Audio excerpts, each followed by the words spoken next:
Hello friends, स्वागत है आप सभी का आपके अपने YouTube channel book hive educator पर। तो आज हम लोग 22 जुलाई के करंट अफेयर के बारे में डिस्कशन करने वाले हैं। तो चलिए फिर इसे शुरू करते हैं। तो जो पहला प्रश्न है कि मध्य प्रदेश के किस राज्यपाल का हाल ही में 85 वर्ष की आयु में निधन हो गया।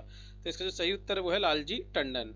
तो मध्य प्रदेश के राज्यपाल लालजी टंडन बीते कई दिनों से बीमार चल रहे थे। उनका इलाज लखनऊ में चल रहा था।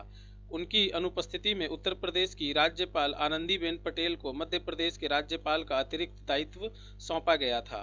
लालजी टंडन का जन्म 12 अप्रैल 1935 में हुआ था। अपने शुरुआती जीवन में ही लालजी टंडन राष्ट्रीय स्वयंसेवक संघ से जुड़ गए थे।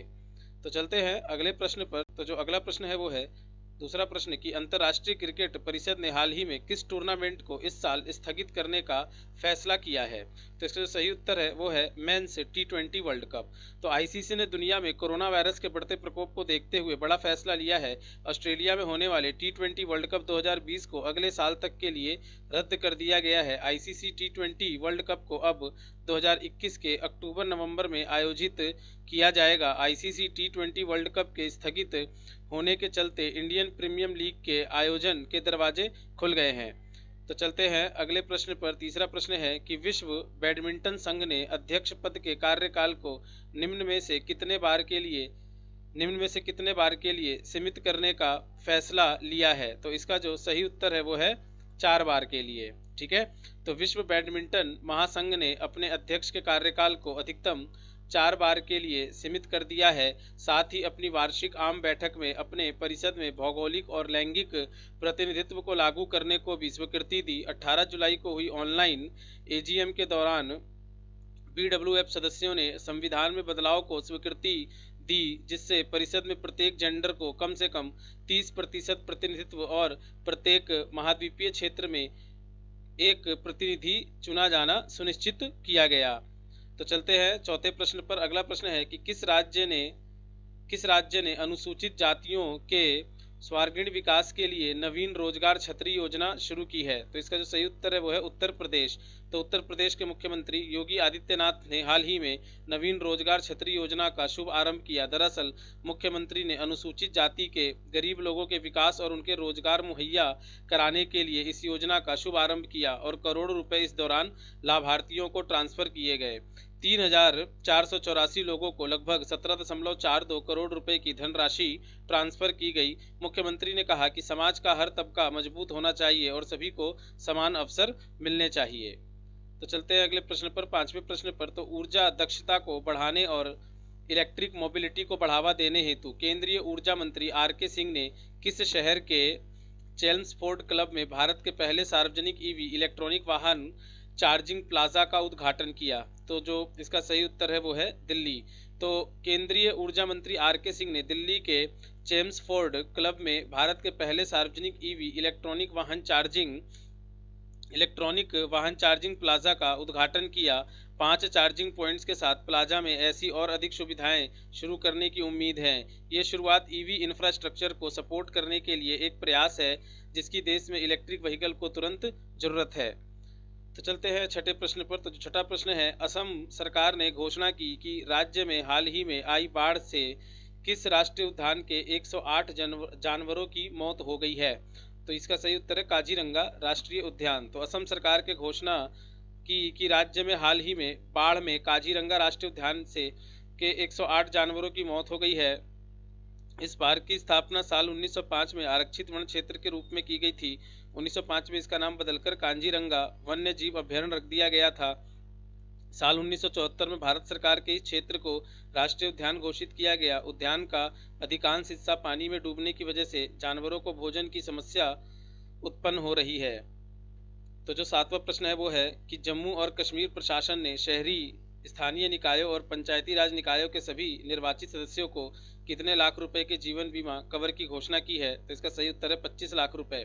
तो जम्मू कश्मीर प्रशासन ने एक बड़े फैसले में पंचायती राज संस्थाओं और शहरी स्थानीय निकायों के निर्वाचन प्रतिनिधियों के लिए 25 लाख के बीमा कवर को मंजूरी प्रदान कर दी है।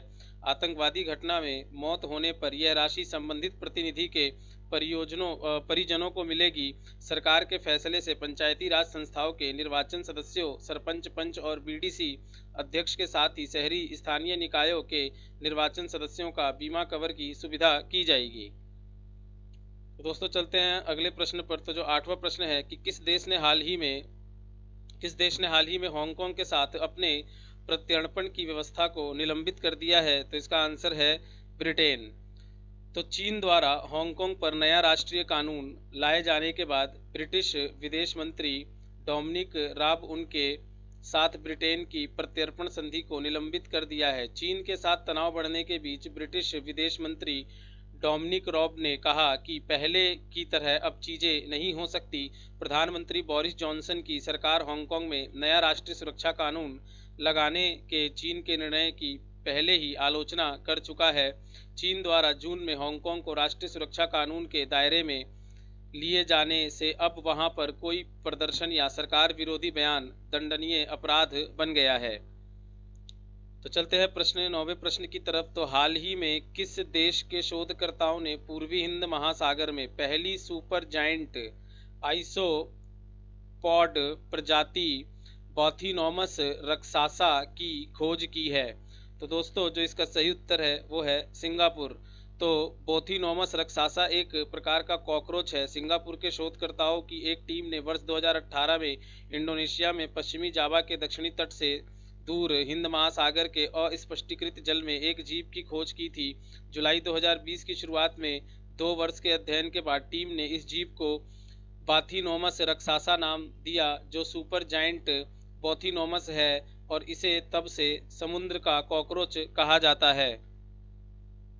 तो चलते हैं अगले प्रश्न पर। तो जो 10वां प्रश्न है वो है कि हाल ही में किस राज्य सरकार ने बाह्य विकास शुल्क और अवसंरचनात्मक विकास शुल्क की लंबित देयताओं की एक मुश्त वसूली के लिए समाधान के विकास नामक योजना की शुरुआत की है? तो जो इसका सही उत्तर है वो है हरियाणा सरकार। तो इस योजना को केंद्रीय योजना विवाद से विश्वास के तर्ज पर विकसित किया गया है। इस योजना के समान ही वर्ष 2018 में बाह्य विकास शुल्क पुनर्निर्धारण नीति प्रस्ताव की प्रस्तुत किया गया था। हरियाणा विकास और शहरी क्षेत्रों के नियमम 1976 के अनुसार एक लाइसेंसधारी भवन निर्माता को बाह्य विकास शुल्क का भुगतान तथा मानदंडों के आधार पर करना होगा। तो दोस्तों अब हम लोग 22 जुलाई के ऐतिहासिक घटनाओं पे चर्चा करते हैं।